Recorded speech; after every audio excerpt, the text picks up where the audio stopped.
أعوذ بالله من الشيطان الرجيم. بسم الله الرحمن الرحيم. ومن يقنت منكن لله ورسوله وتعمل صالحا نؤتها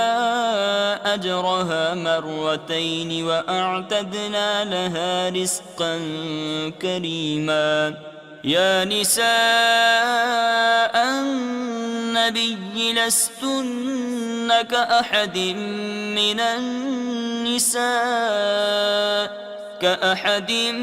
من النساء إن اتقيتن فلا تخضعن بالقول فيطمع الذي في قلبه مرض وقلن قولا معروفا.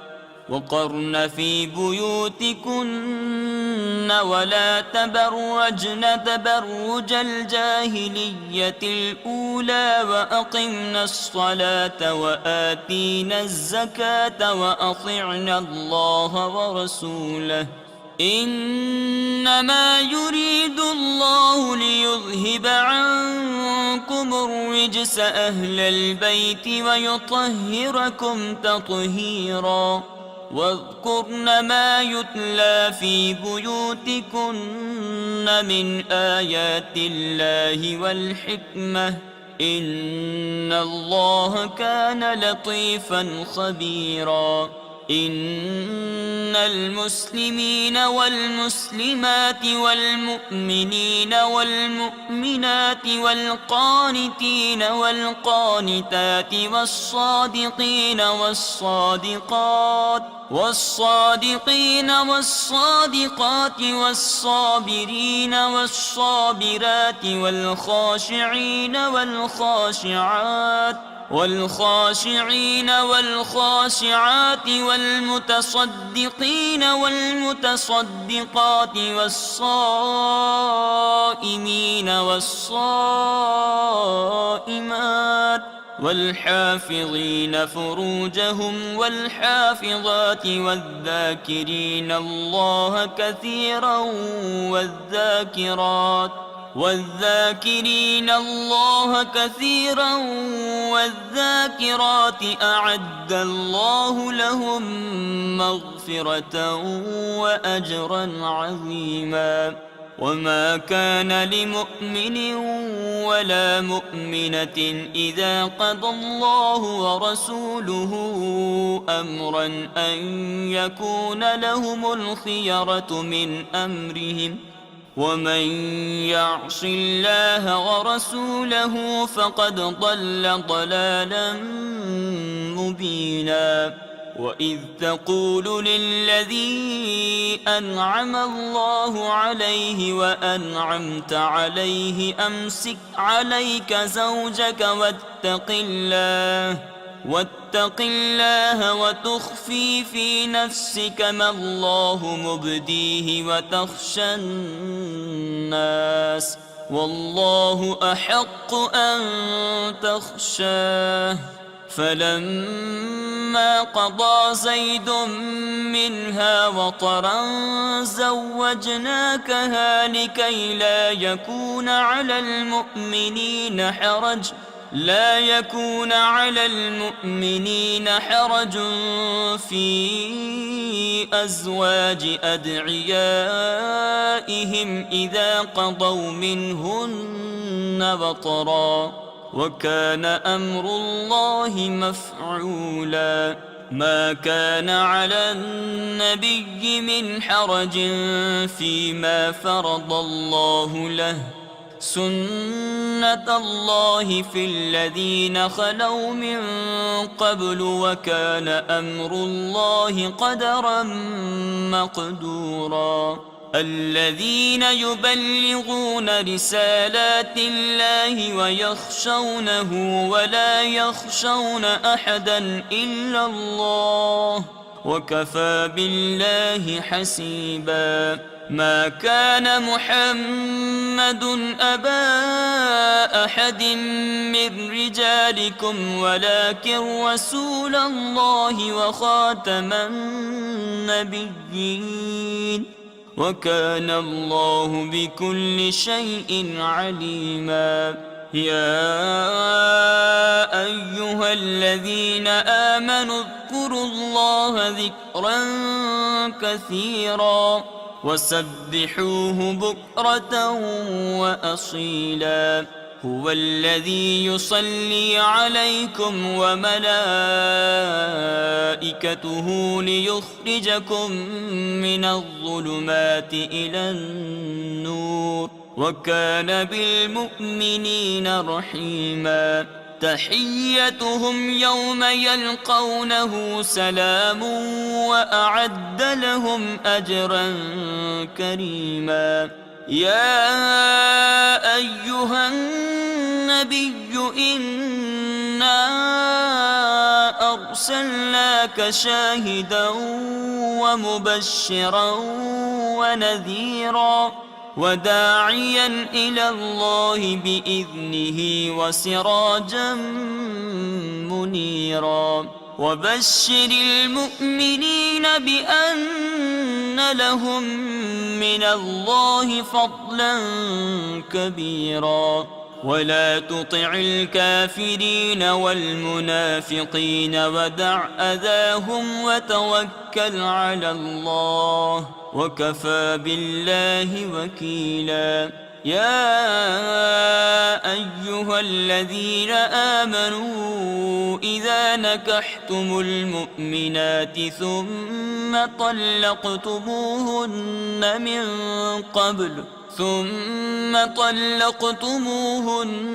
من قبل أن تمسوهن فما لكم عليهن من عدة تعتدونها فمتعوهن وسرحوهن سراحا جميلا. يا أيها النبي إنا أحللنا لك أزواجك اللاتي آتيت أجورهن وما ملكت يمينك مما أفاء الله عليك وبنات عمك وبنات عماتك وبنات خالك وبنات خالاتك اللاتي هاجرن معك وامرأة مؤمنة إن وهبت نفسها للنبي إن أراد النبي أن يستنكحها خالصة لك من دون المؤمنين. قد علمنا ما فرضنا عليهم في أزواجهم وما ملكت أيمانهم لكي لا يكون عليك حرج وكان الله غفورا رحيما. ترجي من تشاء منهن وتؤوي إليك من تشاء ومن ابتغيت ممن عزلت فلا جناح عليك ذلك أدنى أن تقر أعينهن ولا يحزن ويرضين بما آتيتهن كلهن والله يعلم ما في قلوبكم وكان الله عليما حليما. لا يحل لك النساء من بعد ولا أن تبدل بهن من أزواج ولو أعجبك حسنهن إلا ما ملكت يمينك وكان الله على كل شيء رقيبا. يا أيها الذين آمنوا لا تدخلوا بيوت النبي إلا أن يؤذن لكم إلى طعام غير ناظرين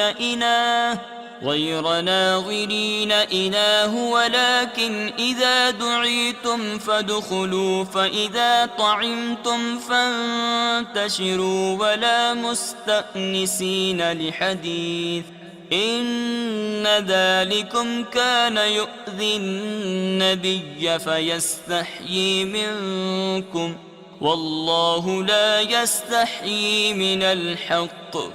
وإذا سألتموهن متاعا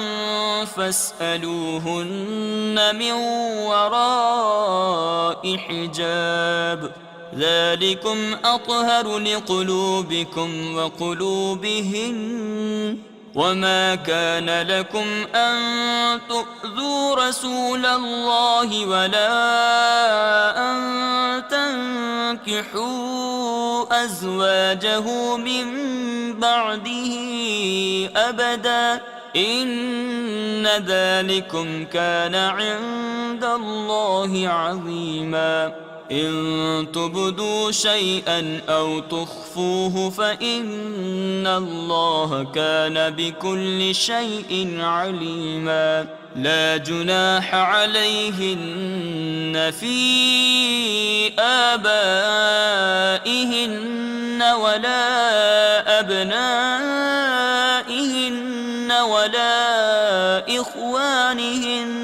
ولا إخوانهن ولا أبناء إخوانهن ولا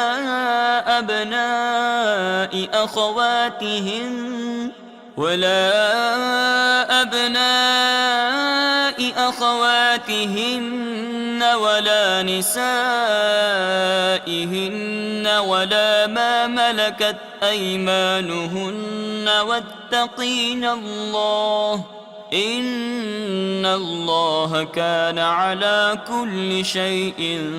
شهيدا. إن الله وملائكته يصلون على النبي يا أيها الذين آمنوا صلوا عليه وسلموا تسليما. إن الذين يؤذون الله ورسوله لعنهم الله في الدنيا والآخرة وأعد لهم عذابا مهينا. والذين يؤذون المؤمنين والمؤمنات بغير ما اكتسبوا فقد احتملوا بهتانا وإثما مبينا. يا أيها النبي قل لأزواجك وبناتك ونساء المؤمنين يدنين عليهن من جلابيبهن ذلك أدنى أن يعرفن فلا يؤذين وكان الله غفورا رحيما. لئن لم ينته المنافقون والذين في قلوبهم مرض والمرجفون في المدينة لنغرينك بهم ثم لا يجاورونك فيها إلا قليلا. ملعونين أينما ثقفوا أخذوا وقتلوا تقتيلا. سنة الله في الذين خلوا من قبل ولن تجد لسنة الله تبديلا. يسألك الناس عن الساعة قل إنما علمها عند الله وما يدريك لعل الساعة تكون قريبا إن الله لعن الكافرين وأعد لهم سعيرا خالدين فيها أبدا لا يجدون وليا ولا نصيرا يوم تقلب وجوههم في النار يقولون يا ليتنا أطعنا الله وأطعنا الرسولا وقالوا ربنا إنا أطعنا سادتنا وكبراءنا فأضلونا السبيلا ربنا آتهم ضعفين من العذاب والعنهم لعنا كبيرا يا أيها الذين آمنوا لا تكونوا كالذين آذوا موسى فبرأه الله مما قالوا وكان عند الله وجيها يا أيها الذين آمنوا اتقوا الله وقولوا قولا سديدا يصلح لكم أعمالكم ويغفر لكم ذنوبكم ومن يطع الله ورسوله فقد فاز فوزا عظيما إنا عرضنا الأمانة على السماوات والأرض والجبال فأبين أن يحملنها وأشفقن منها وحملها الإنسان إنه كان ظلوما جهولا ليعذب الله المنافقين والمنافقات والمشركين والمشركات ويتوب الله على المؤمنين والمؤمنات وكان الله غفورا رحيما بسم الله الرحمن الرحيم الحمد لله الذي له ما في السماوات وما في الأرض وله الحمد في الآخرة وهو الحكيم الخبير يعلم ما يلج في الأرض وما يخرج منها وما ينزل من السماء وما يعرج فيها وهو الرحيم الغفور وقال الذين كفروا لا تأتينا الساعة قل بلى وربي لتأتينكم عالم الغيب لا يعزب عنه مثقال ذرة في السماوات ولا في الأرض ولا أصغر من ذلك ولا أكبر إلا في كتاب مبين ليجزي الذين آمنوا وعملوا الصالحات أولئك لهم مغفرة ورزق كريم والذين سعوا في آياتنا معاجزين أولئك لهم عذاب من رجز أليم ويرى الذين أوتوا العلم الذي أنزل إليك من ربك هو الحق ويهدي إلى صراط العزيز الحميد وقال الذين كفروا هل ندلكم على رجل ينبئكم إذا مزقتم كل ممزق إنكم لفي خلق جديد أفترى على الله كذبا أم به جنة بل الذين لا يؤمنون بالآخرة في العذاب والضلال البعيد أفلم يروا إلى ما بين أيديهم وما خلفهم من السماء والأرض إن نشأ نخسف بهم الأرض أو نسقط عليهم كسفا من السماء إن في ذلك لآية لكل عبد منيب ولقد آتينا داود منا فضلا يا جبال أوبي معه والطير وألنا له الحديد أن اعمل سابغات وقدر في السرد واعملوا صالحا إني بما تعملون بصير ولسليمان الريح غدوها شهر ورواحها شهر وأسلنا له عين القطر ومن الجن من يعمل بين يديه بإذن ربه ومن يزغ منهم عن أمرنا نذقه من عذاب السعير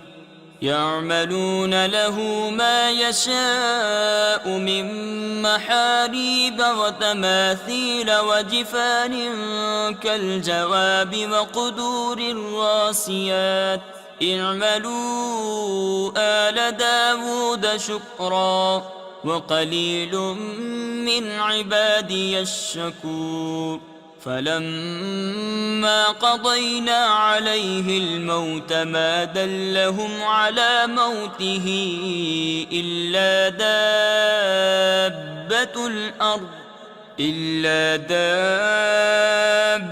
الأرض تأكل من سأته فلما خر وتبينت الجن أن لو كانوا يعلمون الغيب ما لبثوا في العذاب المهين لقد كان لسبإ في مسكنهم آية جنتان عن يمين وشمال كلوا من رزق ربكم واشكروا له بلدة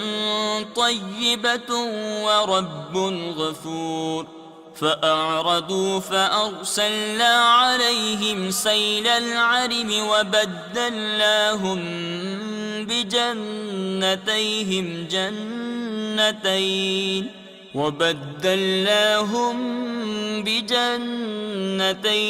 جنتين ذواتي أكل خمط وأثل وشيء من سدر قليل ذلك جزيناهم بما كفروا وهل نجازي إلا الكفور وجعلنا بينهم وبين القرى التي باركنا فيها قرى ظاهرة وقدرنا فيها السير سيروا فيها ليالي وأياما آمنين فقالوا ربنا باعد بين أسفارنا وظلموا أنفسهم فجعلناهم أحاديث ومزقناهم كل ممزق إن في ذلك لآيات لكل صبار شكور ولقد صدق عليهم إبليس ظنه فاتبعوه إلا فريقا من المؤمنين وما كان له عليهم من سلطان إلا لنعلم من يؤمن بالآخرة ممن هو منها في شك وربك على كل شيء حفيظ قل ادعوا الذين زعمتم من دون الله لا يملكون مثقال ذرة في السماوات ولا في الأرض وما لهم فيهما من شرك وما له منهم من ظهير ولا تنفع الشفاعة عنده إلا لمن أذن له حتى إذا فزع عن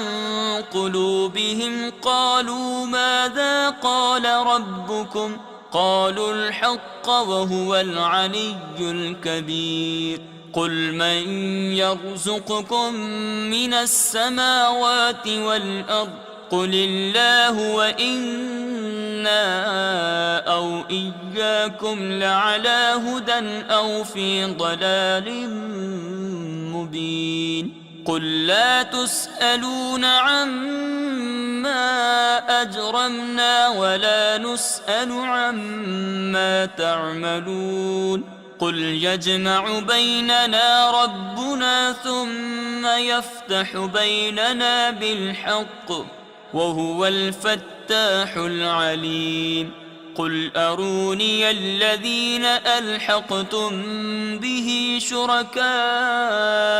كلا بل هو الله العزيز الحكيم وما أرسلناك إلا كافة للناس بشيرا ونذيرا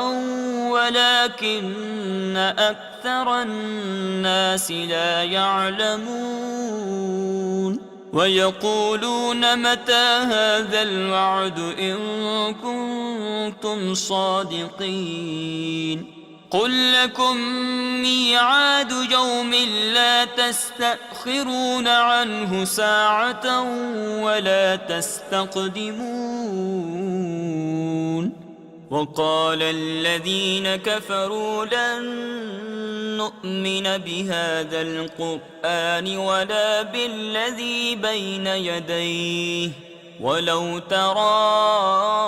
إذ الظالمون موقوفون عند ربهم يرجع بعضهم إلى بعض القول يقول الذين استضعفوا للذين استكبروا لولا أنتم لكنا مؤمنين قال الذين استكبروا للذين استضعفوا أنحن صددناكم عن الهدى بعد إذ جاءكم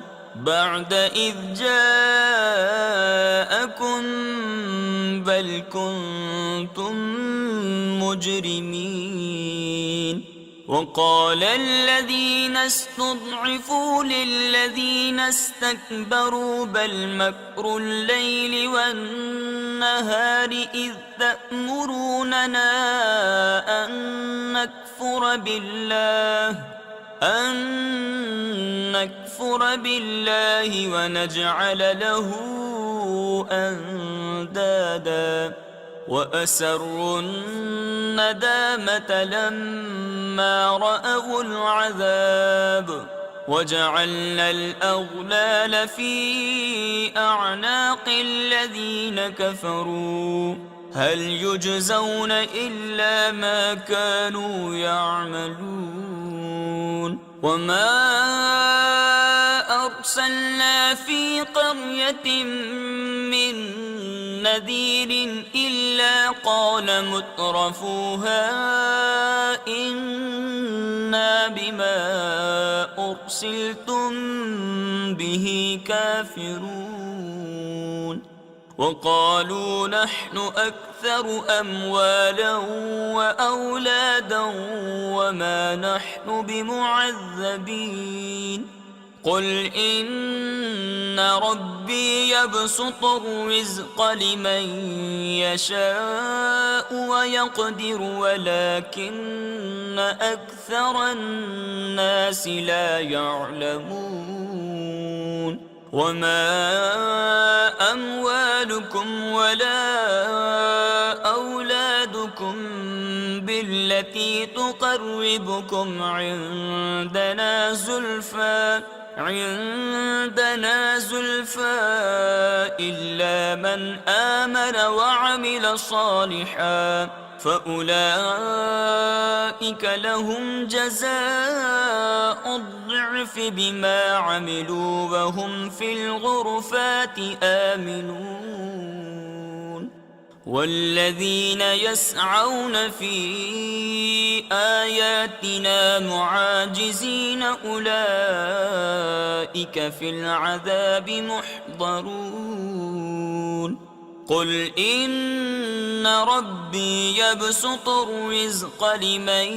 يشاء من عباده ويقدر له وما أنفقتم من شيء فهو يخلفه وهو خير الرازقين ويوم يحشرهم جميعا ثم يقول للملائكة أهؤلاء إياكم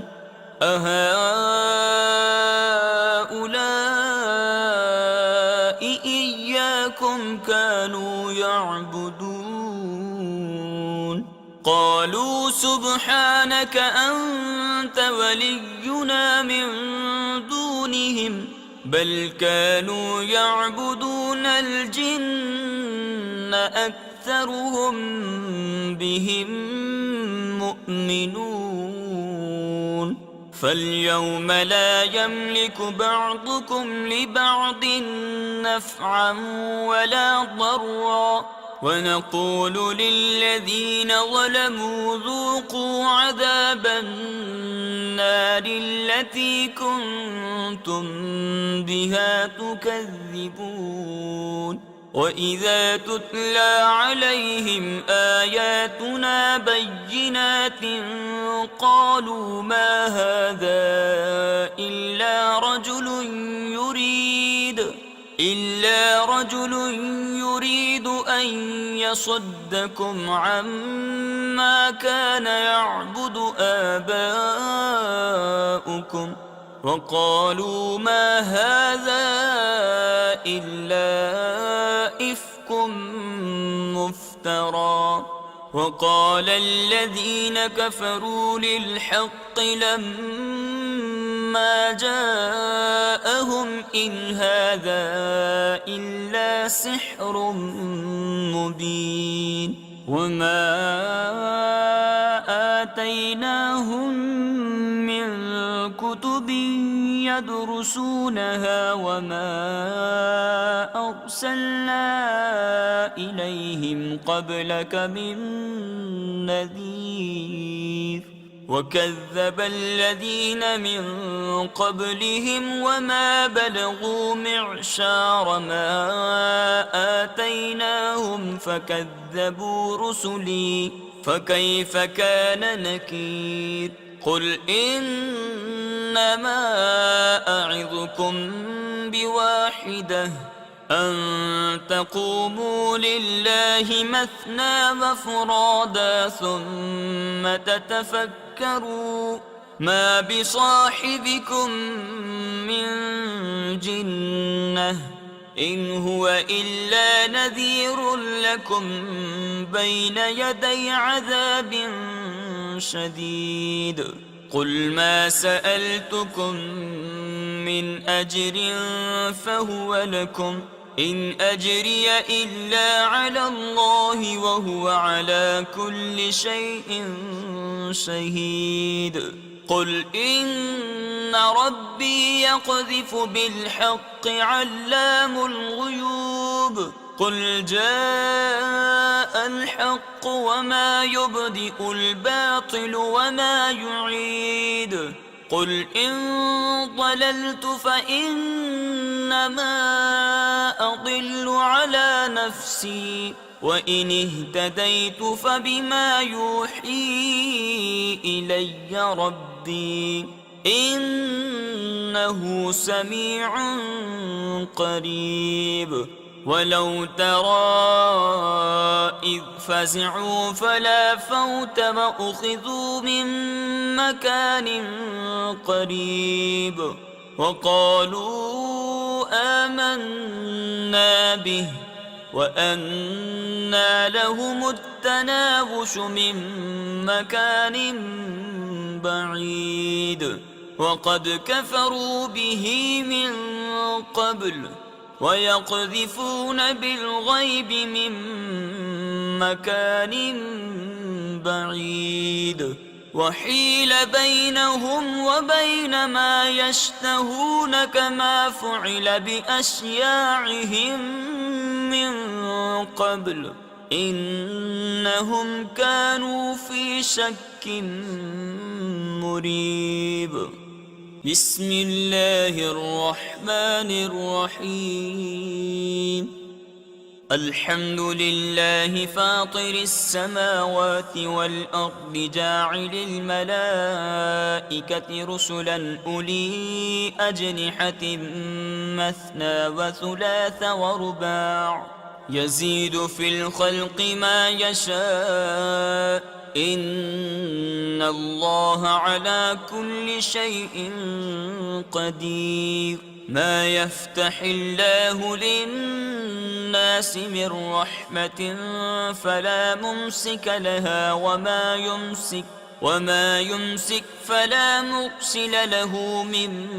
بعده وهو العزيز الحكيم. يا أيها الناس اذكروا نعمة الله عليكم هل من خالق غير الله يرزقكم من السماء والأرض لا إله إلا هو فأنى تؤفكون. وإن يكذبوك فقد كذبت رسل من قبلك وإلى الله ترجع الأمور. يا أيها الناس إن وعد الله حق فلا تغرنكم الحياة الدنيا ولا يغرنكم بالله الغرور. إن الشيطان لكم عدو فاتخذوه عدوا إنما يدعو حزبه ليكونوا من أصحاب السعير.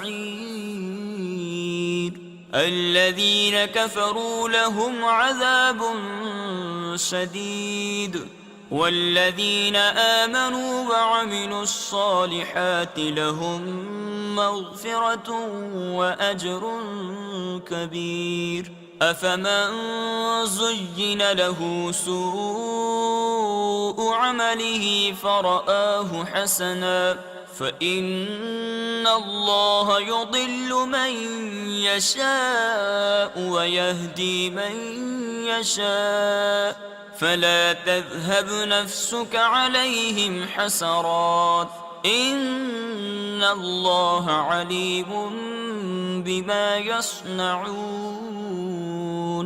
والله الذي أرسل الرياح فتثير سحابا فسقناه إلى بلد ميت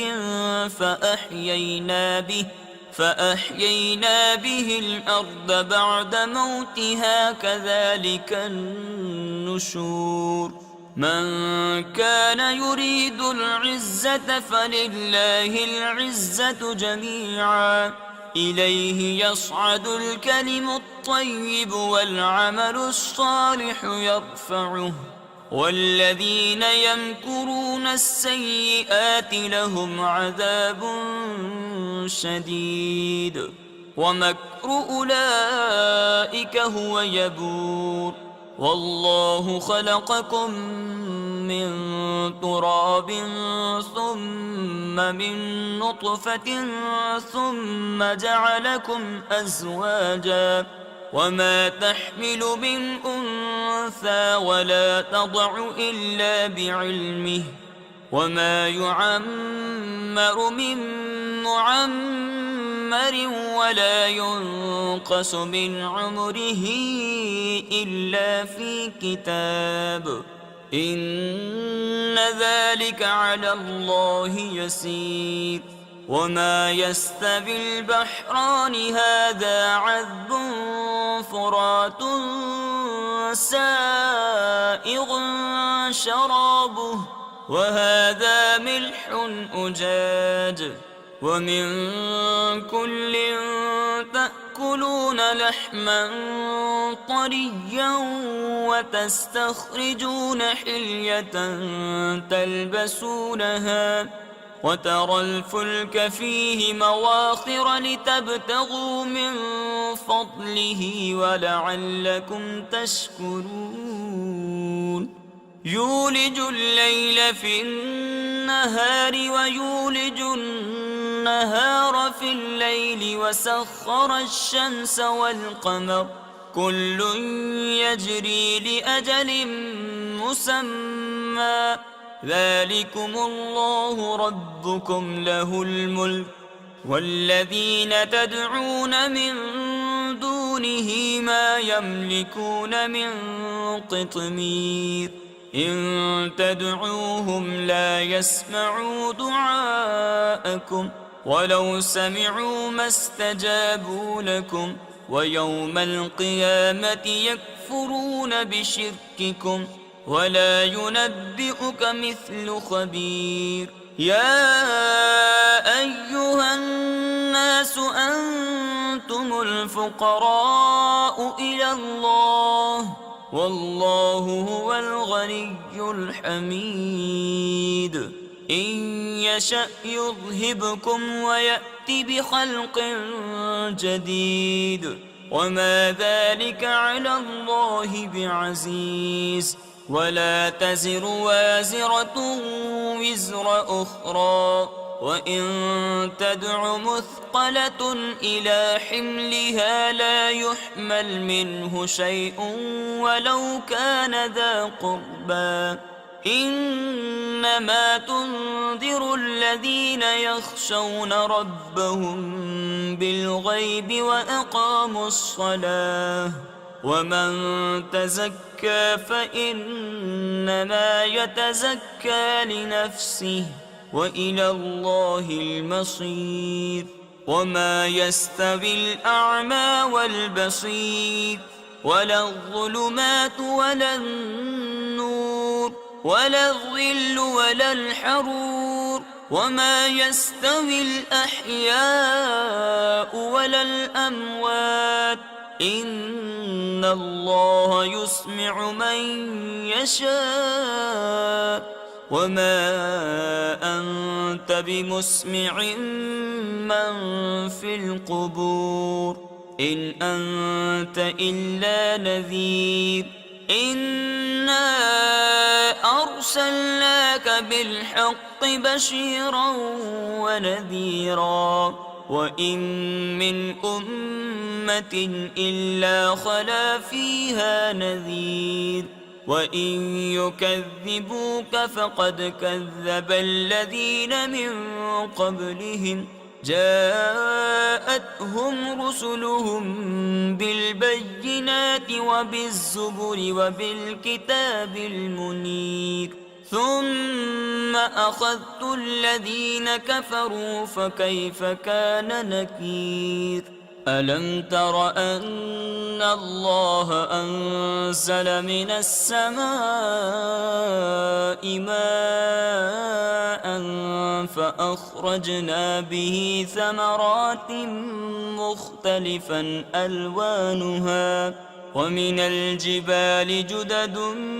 بيض وحمر مختلف ألوانها وغرابيب سود ومن الناس والدواب والأنعام مختلف ألوانه كذلك إنما يخشى الله من عباده العلماء إن الله عزيز غفور إن الذين يتلون كتاب الله وأقاموا الصلاة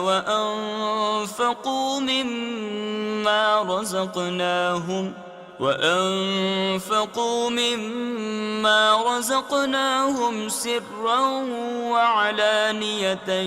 يرجون تجارة لن تبور ليوفيهم أجورهم ويزيدهم من فضله إنه غفور شكور والذي أوحينا إليك من الكتاب هو الحق مصدقا لما بين يديه إن الله بعباده لخبير بصير ثم أورثنا الكتاب الذين اصطفينا من عبادنا فمنهم ظالم لنفسه ومنهم مقتصد ومنهم سابق بالخيرات بإذن الله ذلك هو الفضل الكبير جنات عدن يدخلونها يحلون فيها من أساور من ذهب ولؤلؤا ولباسهم فيها حرير وقالوا الحمد لله الذي أذهب عنا الحزن إن ربنا لغفور شكور الذي أحلنا دار المقامة من فضله لا يمسنا فيها نصب ولا يمسنا فيها لغوب والذين كفروا لهم نار جهنم لا يقضى عليهم فيموتوا ولا يخفف عنهم من عذابها كذلك نجزي كل كفور وهم يصطرخون فيها ربنا أخرجنا نعمل صالحا غير الذي كنا نعمل أولم نعمركم ما يتذكر فيه من تذكر وجاءكم النذير فذوقوا فما للظالمين من نصير إن الله عالم غيب السماوات والأرض إنه عليم بذات الصدور هو الذي جعلكم خلائف في الأرض فمن كفر فعليه كفره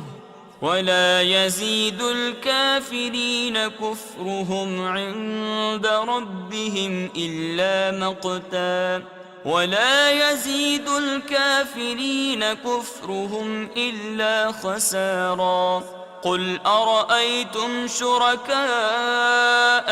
الذين تدعون من دون الله أروني ماذا خلقوا من الأرض أم لهم شرك في السماوات أم آتيناهم كتابا فهم على بينة منه بل إن يعد الظالمون بعضهم بعضا إلا غرورا إن الله يمسك السماوات والأرض أن تزولا ولئن زالتا إن أمسكهما من أحد من بعده إنه كان حليما غفورا وأقسموا بالله جهد أيمانهم لئن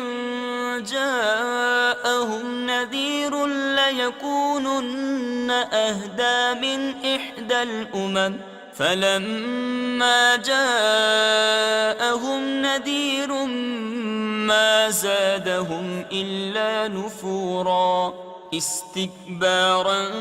في الأرض ومكر السيء ولا يحيق المكر السيء إلا بأهله فهل ينظرون إلا سنة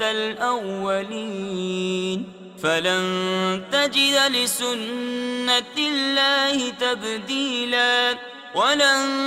تجد لسنة الله تحويلا أولم يسيروا في الأرض فينظروا كيف كان عاقبة الذين من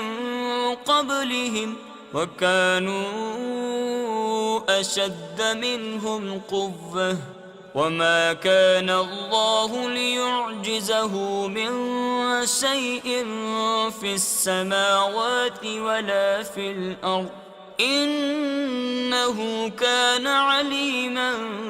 قديرا ولو يؤاخذ الله الناس بما كسبوا ما ترك على ظهرها من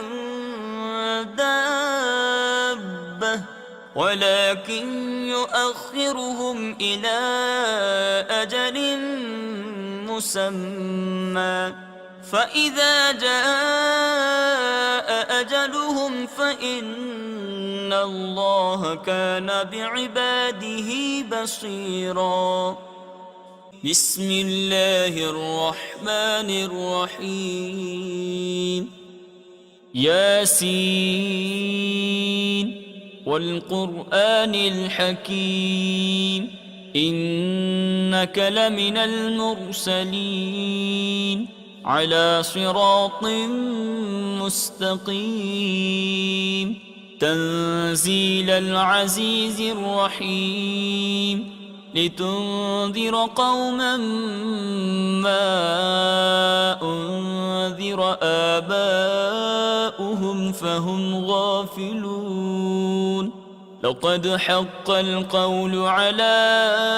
أكثرهم فهم لا يؤمنون إنا جعلنا في أعناقهم أغلالا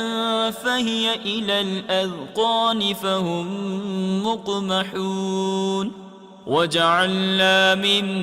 بين أيديهم سدا ومن خلفهم سدا فأغشيناهم فهم لا يبصرون وسواء عليهم أأنذرتهم أم لم تنذرهم لا يؤمنون إنما تنذر من اتبع الذكر وخشي الرحمن بالغيب فبشره بمغفرة وأجر كريم إنا نحن نحيي الموتى ونكتب ما قدموا وآثارهم وكل شيء أحصيناه في إمام مبين واضرب لهم مثلا أصحاب القرية إذ جاءها المرسلون إذ أرسلنا إليهم اثنين فكذبوهما فعززنا بثالث فقالوا إنا إليكم مرسلون قالوا ما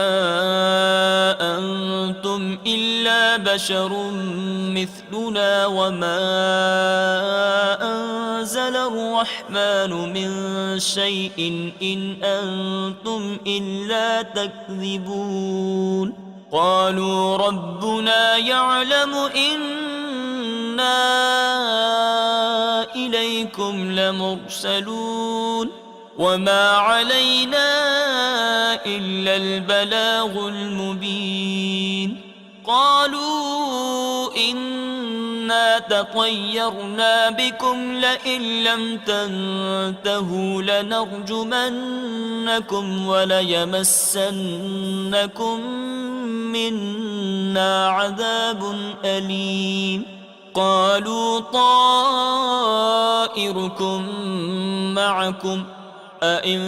ذكرتم بل أنتم قوم مسرفون وجاء من أقصى المدينة رجل